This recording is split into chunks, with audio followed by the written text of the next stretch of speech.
পিরামিডের পতনেরও আগে বালির তাণ্ডব যেদিন অহংকারী রাজাদের ইতিহাস চাপা দেয়নি, তখন এক ব্যক্তি ছিলেন যার নাম পৃথিবী বিস্তৃত হয়েছে, কিন্তু আল্লাহ তার কিতাবে চিরদিনের জন্য তা সংরক্ষণ করে রেখেছেন। তিনি ছিলেন ইতিহাসের সবচেয়ে নিপীড়ক শাসকের সবচেয়ে কাছের ব্যক্তি। তার গর্ব ছিল সেই সব মনুমেন্টের চেয়েও উচ্চ যেগুলি তিনি নির্মাণ করেছিলেন। তিনি আকাশের দিকে তাকিয়ে ভেবেছিলেন তিনি নিজেই আল্লাহ পর্যন্ত পৌঁছে যেতে পারবেন। তার নাম ছিল হামান, ফিরাউনের মন্ত্রী, যিনি ছিলেন নিপীড়নের নকশাকারী এবং যার নাম আল্লাহ কুরআনে 6 বার উল্লেখ করেছেন। আজ আমরা শুনব সেই গল্প যা কোনো ইতিহাস বই সংরক্ষণ করার সাহস দেখায়নি। হামানের সত্যিকারের কাহিনী, কিভাবে তিনি একজন নবীর মুখোমুখি হলেন, আল্লাহের নির্দেশকে প্রত্যাখ্যান করলেন এবং এমন এক পরিণতি বরণ করলেন যা ডুবে যাওয়ার চেয়েও ভয়ঙ্কর। শুরু করার আগে ভিডিওটি লাইক করতে, চ্যানেলটি সাবস্ক্রাইব করতে আর আমাদেরকে জানাতে ভুলবেন না যে আপনি কোন জেলা থেকে দেখছেন।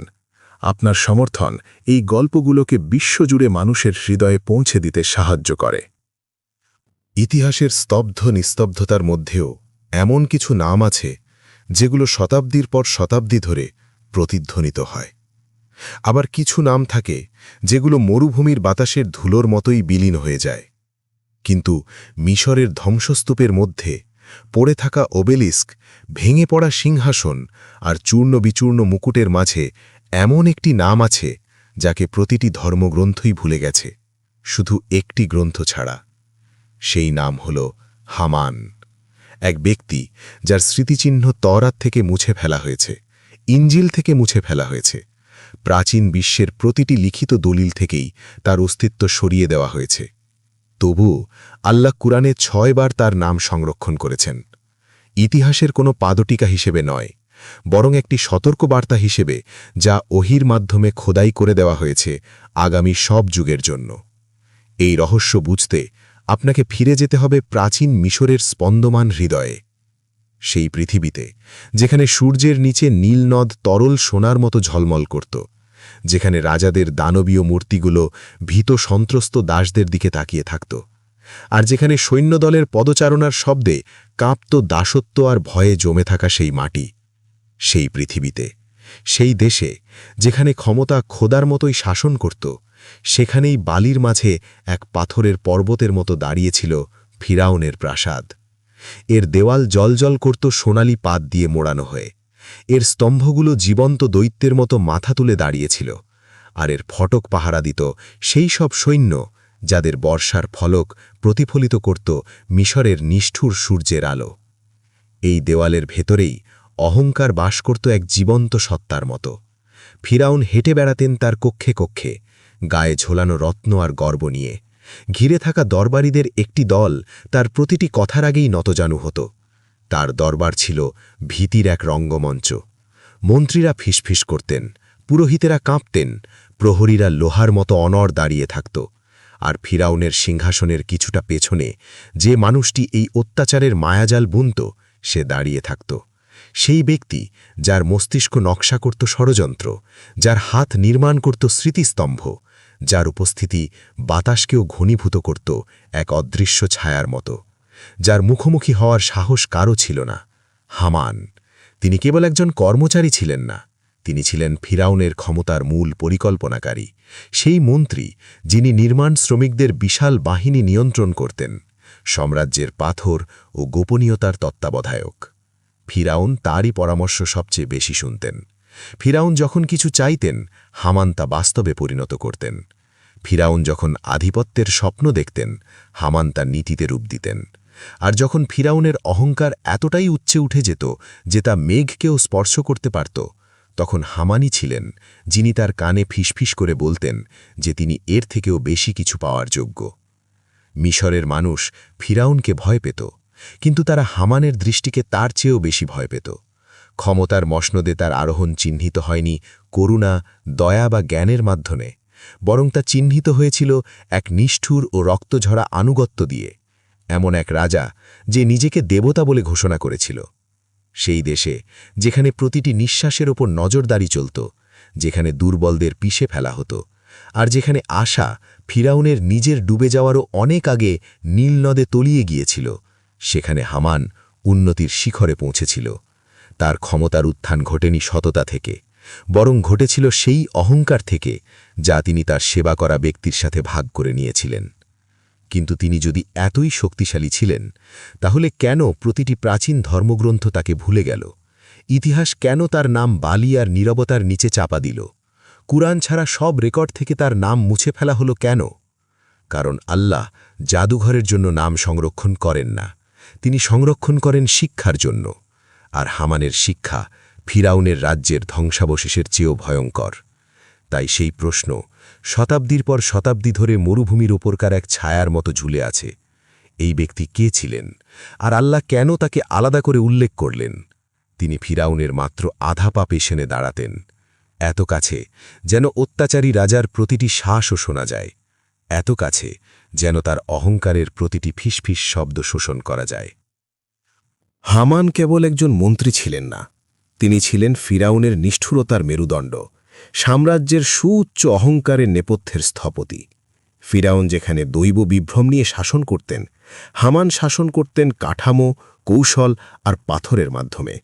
তিনি তদারকি করতেন সেই খনির যেখানে দাসেরা তাদের জীবনকে কুঁদে কুঁদে শেষ করত, সেই কর্মশালার যেখানে উত্তপ্ত সূর্যের নিচে ইট তৈরি হতো, আর সেই প্রাসাদের যার দেওয়াল আশার চেয়ে উঁচু করে তোলা হয়েছিল। ফিরাউন যে কোনো স্মৃতিস্তম্ভকে তার মহত্বের লক্ষণ হিসেবে দাবি করতেন, কিন্তু হামান তা নির্মাণ করেছিলেন সেই সব মানুষের রক্ত দিয়ে যারা সাহস করে মাথাও তোলেনি।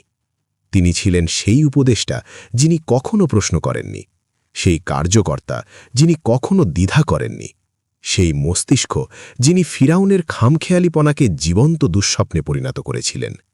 ফিরাউন যখনই নিপীড়ন করতে চাইতেন, হামান তাকে পদ্ধতি দিলেন। ফিরাউন যখনই ভীতি প্রদর্শন করতে চাইতেন, হামান ভয়কে পাথরের গায়ে খোদাই করা বার্তার মতো পৌঁছে দিলেন। তাদের সম্পর্ক ছিল কোনো শাসক আর ভৃত্যের সম্পর্ক নয়, এটি ছিল অহংকারের একজোট। একজন অন্যজনের অহংকারকে খোরাক জুগিয়েছে, যতক্ষণ না তাদের গর্ব পিরামিডগুলোকে অতিক্রম করেছে। ফিরাউন দেবত্ব দাবি করতেন, হামান তা বাস্তবে রূপ দিতেন, আর ধন দৌলতে ডুবে থাকা কারণ এই নিপীড়নের ত্রিভুজকে সম্পূর্ণ করত। এই তিন নাম একসাথে কুরআনে পাশাপাশি এসেছে, ইতিহাসের গলায় শৃঙ্খলের মতো বাধা। ফিরাউন, হামান, কারুন, ক্ষমতা, প্রতারণা ও দুর্নীতির ত্রয়ী। এক সতর্ক বার্তা যে অত্যাচারী রাজত্ব একজনের শক্তিতে নয়, বরং তিনজনের মিলনে বিকশিত হয়। যে শাসক আদেশ দেয়, যে মন্ত্রী তা কার্যকর করে, এবং যে ধনী মহল তাদের পাপকে অর্থায়ন করে। মিশরের দরবারে হামান এমন আত্মবিশ্বাস নিয়ে চলাফেরা করতেন যা তাকে দেখার ব্যক্তির হাড় পর্যন্ত কাঁপিয়ে দিত। তার কণ্ঠের ওজন ছিল পাথরের চেয়েও ভারী। তার একটি আদেশই কোনো পরিবারকে আজীবন দাসত্বে নিক্ষেপ করতে পারত। ফিরাউনের নিজের বিশ্বাসের চেয়েও তিনি আরও বেশি জোর দিয়ে বিশ্বাস করতেন ফিরাউনের দেবত্বে। ফিরাউন যখনই ঘোষণা দিতেন, আমিই তোমাদের শ্রেষ্ঠ প্রভু, হামান তখন ভয়ে নয়, সমর্থনে মাথা নুইয়ে দিতেন। আর এই নিরঙ্কুশ, অপ্রতিরোধ্য ও সীমাহীন ক্ষমতা তাদের হৃদয়কে পোড়ানো চুল্লির ইটের মতোই শক্ত করে তুলছিল। প্রতিটি স্মৃতিস্তম্ভ নির্মাণের সাথে, প্রতিটি আদেশ জারির সাথে, ফিরাউনকে রক্ষা করতে সাহায্য করা প্রতিটি মিথ্যার সাথে হামানের আত্মা আরও অন্ধকারাচ্ছন্ন হতে থাকল। অহংকার প্রাসাদের ভাষায় পরিণত হল, নম্রতার জন্য সেখানে কোনো স্থান ছিল না। যখন আপনি একজন অত্যাচারীর পাশে দীর্ঘ সময় দাঁড়িয়ে থাকেন, তখন নিজেকেও অলঙ্ঘনীয় বলে বিশ্বাস করতে শুরু করেন, আর হামান তা পুরোপুরি বিশ্বাস করতেন। কিন্তু অত্যাচারের একটি অদ্ভুত দুর্বলতা আছে, সত্য দ্বারা ডুবিয়ে দেওয়ার ঠিক আগ মুহূর্তে তা সবচেয়ে বেশি আওয়াজ তুলতে থাকে। মিশরের রাস্তায় গুজব ছড়িয়ে পড়তে শুরু করল। কাঁপতে থাকা ভৃত্য আর দাসদের মাধ্যমে ফিসফিস শব্দ ভেসে আসতে লাগল, যারা এমন কিছু নিদর্শন দেখেছিল যা কোনো মানুষের হাত তৈরি করতে পারে না। কাহিনী ছড়িয়ে পড়ল এক ব্যক্তির, যিনি সাহসের সাথে কথা বলতেন, ভয়হীন চিত্তে ফিরাউনের মুখোমুখি হতেন, আর অলৌকিক নিদর্শনের মাধ্যমে সেই সব বিভ্রম ভেঙে দিতেন যার দরবারের কোনো জাদুকরী অনুকরণ করতে পারত না। সেই ব্যক্তির নাম মূসা আলাইহিস সালাম, যিনি ফিরাউনের নিজের প্রাসাদেই লালিত হয়েছিলেন, আর এখন দাঁড়িয়েছেন সিংহাসনের প্রতিটি প্রতীকের বিরুদ্ধে। আর প্রাসাদের ভেতরে কোথাও যেন সোনালি মার্বেল পাথরের আড়ালে হামান এমন কিছু অনুভব করলেন যা বছরের পর বছর অনুভব করেননি। ভয় নয়, বরং বিরক্তি, এক অস্থিরতা। সেই ভিত্তির গায়ে এক ফাটল যা তিনি বছরগুলো ধরে মজবুত করে গড়েছিলেন। এই অত্যাচারী দশকের পর দশক বিনা বাধায় রাজত্ব করেছে, কিন্তু এখন এক ঝড়ো মিশরের দিকে এগিয়ে আসছে। আর তারই মন্ত্রী, সেই অত্যাচারীর পাশের মানুষটি, শীঘ্রই সেই সত্যের মুখোমুখি হতে যাচ্ছেন যা তিনি সারা জীবন উপেক্ষা করে এসেছেন। যেদিন মুসা আলাহিসাল্লাম আবার ফিরাউনের দরবারে প্রবেশ করলেন, সেদিন বাতাসই যেন কেঁপে উঠছিল। সেই পরিত্যক্ত শিশু যে একসময় ফিরাউনের প্রাসাদে ঘুমাত, সে পালিত হয়ে মরুভূমিতে অন্তর্হিত হওয়ার পর বহু বছর কেটে গিয়েছিল। কেউই আশা করেনি যে সে ফিরে আসবে, আর নিশ্চিতভাবেই না সত্য হাতে নিয়ে এক ব্যক্তির মতো এত স্থিরতা সহকারে। তিনি প্রবেশ করলেন ভয়হীন, দ্বিধাহীন, মাথা নত না করে। আর সেই প্রহরীরা, যারা সাধারণত মানুষের হৃদয়ে ভীতির সঞ্চার করে, তারাও অস্ত্র তুলতে পারল না। তার মাঝে এমন কিছু ছিল যা সমগ্র কক্ষকেই বিচলিত করে দিল। ফিরাউন সোনার সিংহাসনে বসেছিলেন, অপেক্ষা করছিলেন এক ভগ্ন মানুষ ক্ষমা চাওয়ার জন্য। কিন্তু মুসা আলাহিসাল্লাম এমন দৃঢ়তার সাথে কথা বললেন যা রেশমের মাঝ দিয়ে ছুরির মতো অহংকারকে ভেদ করে গেল। তিনি তাওহীদের বাণী ঘোষণা করলেন, আল্লাহ একমাত্র সমস্ত সৃষ্টির প্রভু। ফিরাউন একজন সাধারণ মৎস্যর মানুষ ছাড়া আর কিছুই নন, আর অত্যাচারের অবসান ঘটতে হবে। শব্দগুলো সভাকক্ষে প্রতিধ্বনিত হল, আর দীর্ঘকাল পর প্রথমবারের মতো ফিরাউন দ্বিধান্বিত হলেন। তারপর মুসা আলাহিসাল্লাম তার লাঠিটি নিচে রেখে দিলেন। শত শত সাক্ষ্যের সামনে সেই লাঠি জীবন্ত এক অজগরে রূপান্তরিত হল, শক্তিশালী, বিশাল, অস্বীকার করার কোনো উপায় নেই। হল জুড়ে হাঁপ ছেড়ে শ্বাস নেওয়ার শব্দ উঠল। সৈন্যরা স্বভাবতই পিছিয়ে গেল, এমনকি কঠিন হৃদয়ের জাদুকররাও নিঃশব্দ ভয়ে একে অপরের দিকে তাকাল। মুসা আলাইসাল্লাম তার হাত বগলের নিচে রাখলেন, এবং যখন বের করলেন তা মরুভূমির সূর্যের চেয়েও উজ্জ্বল আলোয় ঝলমল করছিল। এগুলো কোনো কৌশল, বিভ্রাম বা জাদু ছিল না, এগুলো ছিল ঐশ্বরিক নিদর্শন, স্পষ্ট ও নিশ্চিত। সেই দিন ফিরাউনের হৃদয় প্রায় ভেঙে পড়তে বসেছিল, কিন্তু যখন সত্য কোনো অত্যাচারীকে হুমকি দেয়, তখন সে আঁকড়ে ধরার জন্য যে কোনো কিছুকে আঁকড়ে ধরে। আর সেই যে কোনো কিছু ছিল হামান। সিংহাসনের পাশে দাঁড়িয়ে হামান কানে কানে সেই বিষ ঢেলে দিলেন যা ফিরাউনের প্রয়োজন ছিল। তিনি তাকে স্মরণ করিয়ে দিলেন তার গর্ব, তার সিংহাসন, তার অনুসারীদের কথা। মুসা আলাহিসাল্লাম কথা শেষ করার আগেই তিনি কাহিনী বুনে দিলেন। মুসা কেবল একজন জাদুকর, দক্ষ মায়াবী, তার বেশি কিছু নয়। আর ফিরাউন তাৎক্ষণিকভাবেই সেই জীবনরেখাটি আঁকড়ে ধরলেন। কোরআনে আল্লাহ তাদের এই মিথ্যাকে প্রকাশ করে দিয়েছেন। নিশ্চয়ই এটা কেবল এক উদ্ভাবিত জাদু ছাড়া কিছু নয়। সে তোমাদেরকে তোমাদের দেশ থেকে বের করে দিতে চায়। সে একজন মায়াবী, মিথ্যাবাদী। এই কথাগুলো ফিরাউনের একার মন থেকে আসেনি। এগুলো বানিয়েছিলেন হামান, প্রতারণার নকশাকারী, সেই কারিগর যিনি সত্যকে এমনভাবে বাঁকিয়ে দিতেন যেন তার সিংহাসনের সেবায় লাগে। মনস্তাত্ত্বিক যুদ্ধ তখনই শুরু হয়ে গেল। একদিকে মুসা আলাহিসাল্লামের প্রশান্তি, অন্যদিকে ফিরাউনের ক্রোধ। মুসা আলাহিসাল্লামের আন্তরিকতার বিপরীতে ফিরাউনের অনিরাপদ বোধ। মুসা আলাহিসাল্লামের মুজিজার বিপরীতে হামানের প্রচারণা যন্ত্র। দরবার বিভক্ত হয়ে পড়ল। কেউ কেউ তাদের হৃদয়ে নরম অনুভব করলেন, অন্যরা ভয়ের শিকড় গাড়তে লাগল। কিন্তু অহংকারে আচ্ছন্ন হামান পাথরের চেয়েও দৃঢ় সংকল্প নিয়ে অস্বীকারকেই বেছে নিল। মুসা যত নিদর্শন নিয়ে আসেন না কেন, তা হামানকে তত বেশি কঠোর করে তুলল। তিনি প্রতিটি মুজিজাকে আরও বেশি মিথ্যার জ্বালানি হিসাবে ব্যবহার করলেন। তিনি জাদুকরদের জড়ো করলেন, পুরোহিতদের একত্রিত করলেন, মানুষের মধ্যে ফিসফিস করে ছড়িয়ে দিলেন যে মুসা পবিত্রতা চান না, ক্ষমতা চান। তিনি সত্যকে বিপদ হিসেবে আর বিপদকে সত্য হিসেবে চিত্রিত করলেন, এক দুর্দান্ত প্রতারণার নকশা যা মিশরের রাস্তায় রাস্তায় বোনা হচ্ছিল। আর ফিরাউন কাঁপতে থাকা অহংকার দিয়ে তার সিংহাসন আঁকড়ে ধরে দুর্বল মানুষের মতো হামানের কথার আড়ালে লুকিয়ে থাকল, এক শক্তিশালী মিথ্যার পেছনে। লাঠিটি সাপে পরিণত হয়েছে, হাত ঐশ্বরিক আলোয় উদ্ভাসিত হয়েছে, সত্য প্রাসাদের দরজায় কড়া নাড়ছে, কিন্তু হামানের খোরাক ডাবা অহংকার মুসা আলাহিসাল্লাম যেই দরজায় খুলতে চাইলেন তা বন্ধ করে দিল। যেই মুহূর্তে মুসা আলাহিসাল্লামের চ্যালেঞ্জ শোনা গেল যে ফিরাউন কোনো খোড়া নন, আকাশ ও পৃথিবীর আদেশ একমাত্র আল্লাহর হাতে, সেই মুহূর্তে অত্যাচারীটির ভেতরে কিছুটা ভেঙে পড়ল। অহংকার এক ভঙ্গুর মুকুট, আর মুসা আলাহিসাল্লাম তাতে ওহির শক্তিতে আঘাত করলেন।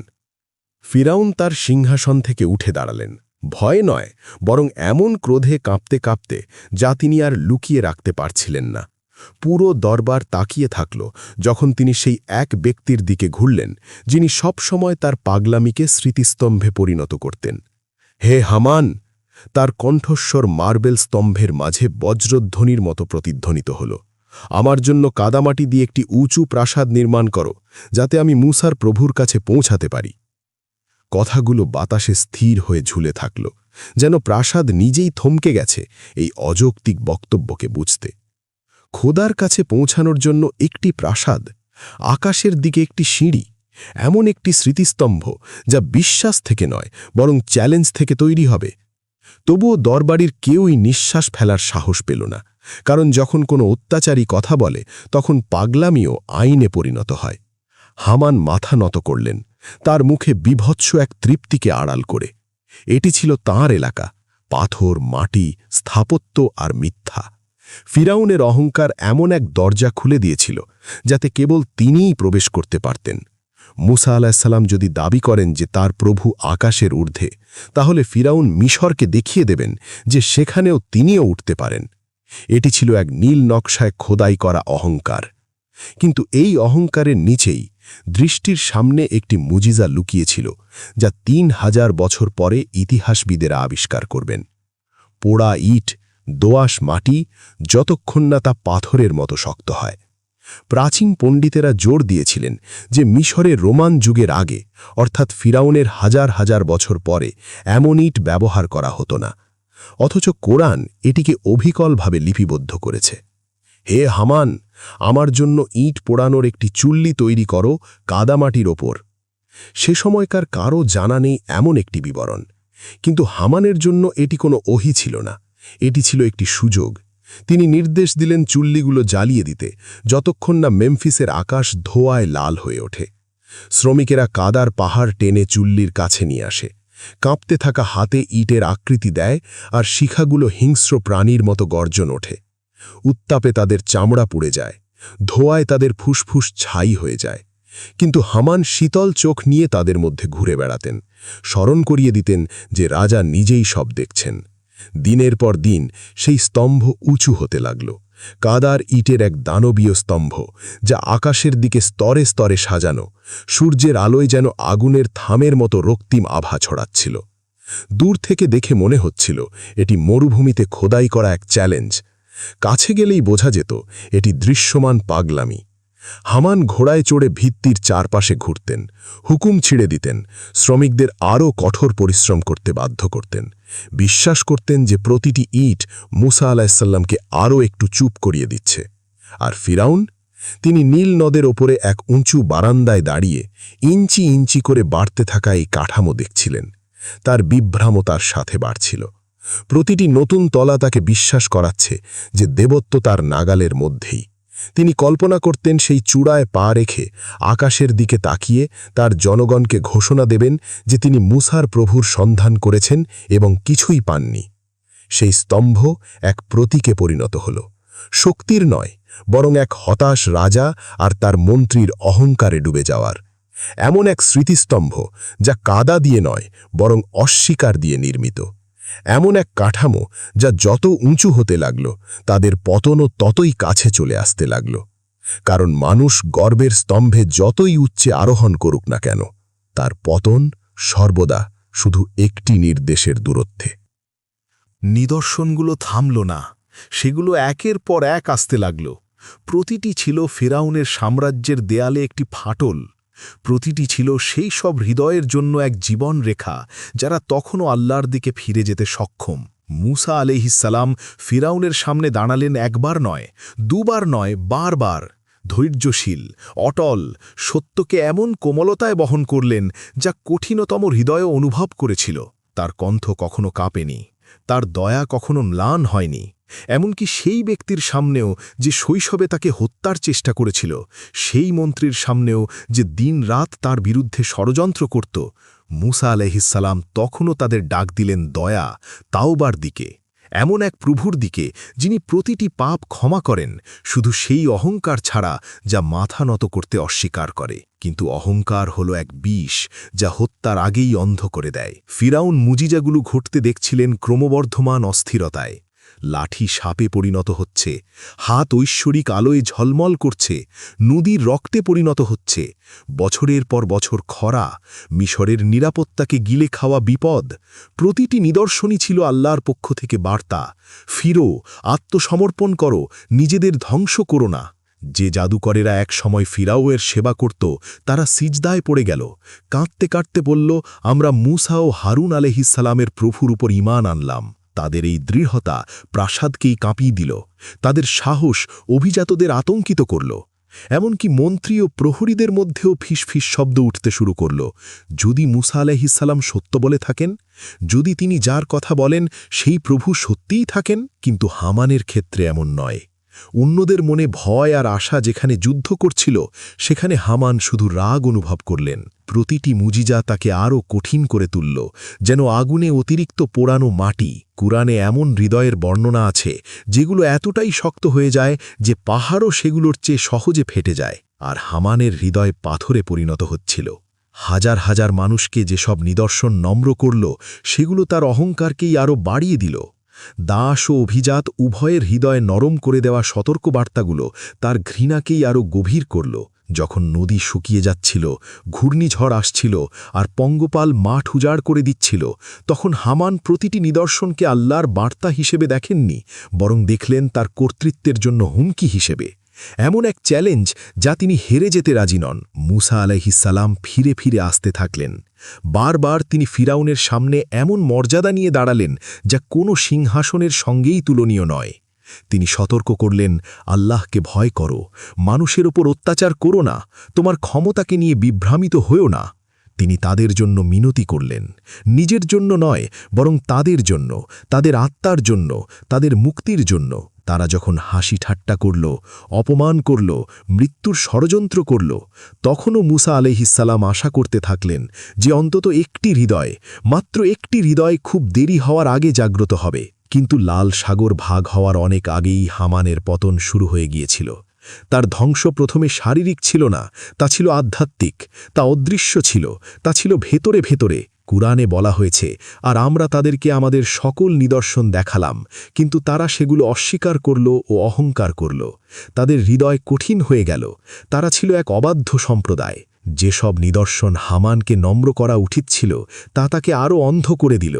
যেসব মুজিজা অন্যদের তাওবায় নিয়ে গেল, তা তাকে আরও গভীর অন্ধকারে ঠেলে দিল। তিনি দেখলেন জাদুকরেরা ঈমান আনল, আর তা দেখে তাদের ঘৃণা করলেন।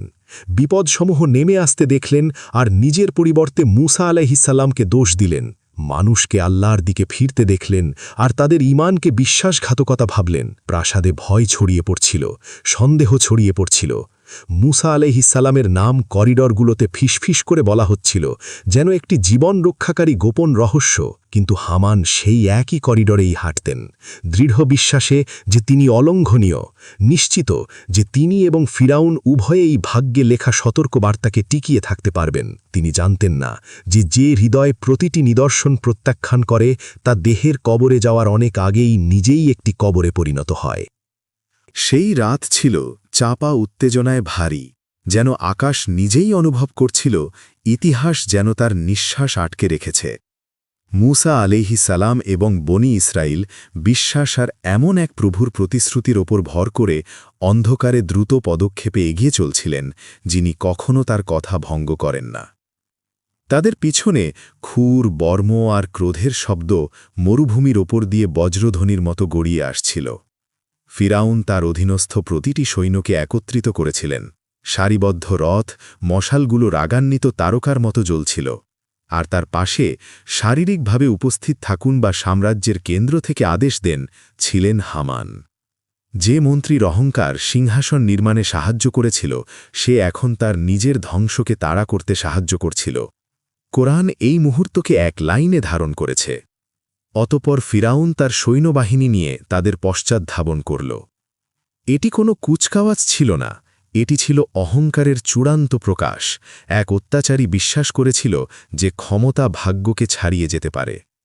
মুসা আলাইহিসসালাম ও তার সম্প্রদায়ের সামনে লাল সাগর প্রসারিত ছিল একটি অসম্ভব দেওয়ালের মতো। তাদের সারিতে আতঙ্কের শিহরণ ছড়িয়ে পড়ল। তারা একটি মহাসাগর এবং একটি সাম্রাজ্যের মাঝে আটকা পড়েছিল। কিন্তু এমন মুহূর্তেই আল্লাহ তার শক্তি প্রদর্শন করেন।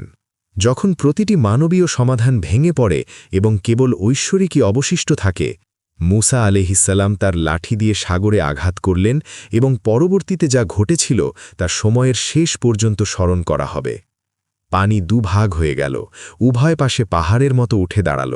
আল্লাহর নিজের হাতে খোদাই করা একটি শুষ্ক পথ রেখে গেল। বনি ইসরায়েল সামনের দিকে ছুটে গেল, হৃদয় দ্রুত স্পন্দিত হচ্ছিল।